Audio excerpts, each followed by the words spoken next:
Agora vocês não estão todos pensando: "Ah, uma estrutura religiosa, será que vai ser como uma aula de história?" Porque a história deste templo está repleta de intrigas dignas de Game of Thrones, maravilhas da engenharia que seriam consideradas difíceis até hoje, e um grande mistério que nos deixa maravilhados. Cadê? Imagine só, paredes folheadas a ouro, colunas imponentes, uma câmara sagrada no interior, onde se acredita sentir a presença de Deus. E claro, a famosa Arca da Aliança, a arca que Indiana Jones finalmente encontrou. Tudo isso foi construído em uma colina em Jerusalém, no século Deus antes de Cristo. Mas como? Vamos entrar na nossa máquina do tempo e viajar de volta àquela era misteriosa. Capítulo 1. O novo dono do trono e um sonho gigantesco. A história do templo começa com Salomão, que sucedeu seu pai, o rei Davi, como rei. Salomão foi o rei da era mais rica e poderosa de Israel. Mas o que realmente o tornou magnífico foi sua sabedoria. Há aquela famosa história.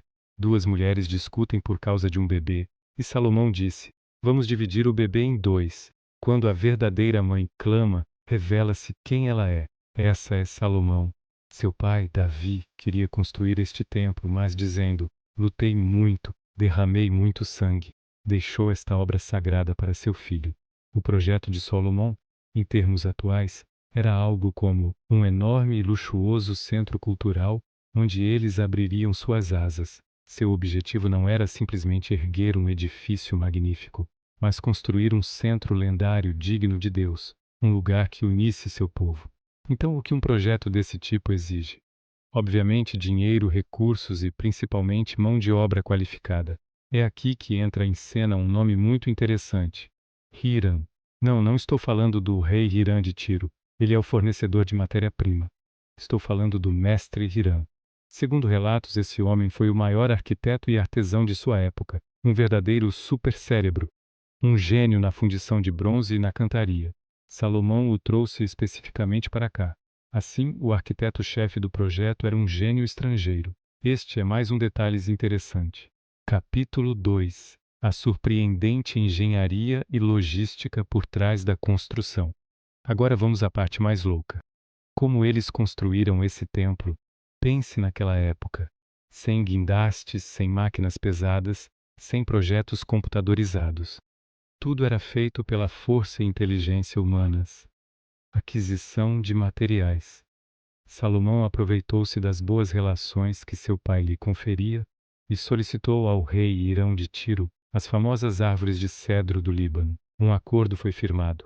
Os cedros foram derrubados, os troncos foram reunidos e transportados por mar para Israel e de lá para Jerusalém. Essa foi uma operação logística gigantesca. Da mesma forma, enormes pedras perfeitamente talhadas foram trazidas das pedreiras. Isto é crucial. De acordo com relatos, essas pedras foram cortadas e moldadas com tanta precisão na pedreira que não se ouvia um único martelo ou cinzel no canteiro de obras. Em outras palavras, as pedras chegaram prontas e foram colocadas silenciosamente em seus lugares. Isso exigiu um planejamento e uma precisão incríveis. Design e arquitetura. O templo, na verdade, não era muito grande. Disse que tinha aproximadamente o tamanho de uma casa moderna. Mas a verdadeira diferença residia no seu acabamento e nos materiais utilizados. O interior foi revestido de cedro do chão ao teto e, em seguida, coberto com ouro puro. Sim, você ouviu direito. As paredes, o teto, até mesmo o chão, ouro. Duas colunas maciças de bronze com 10 metros de altura foram esculpidas. Essas colunas, esculpidas pelo mestre Hiram, tinham até nomes: Jaquim e Boaz. Assim, cada detalhe possuía um significado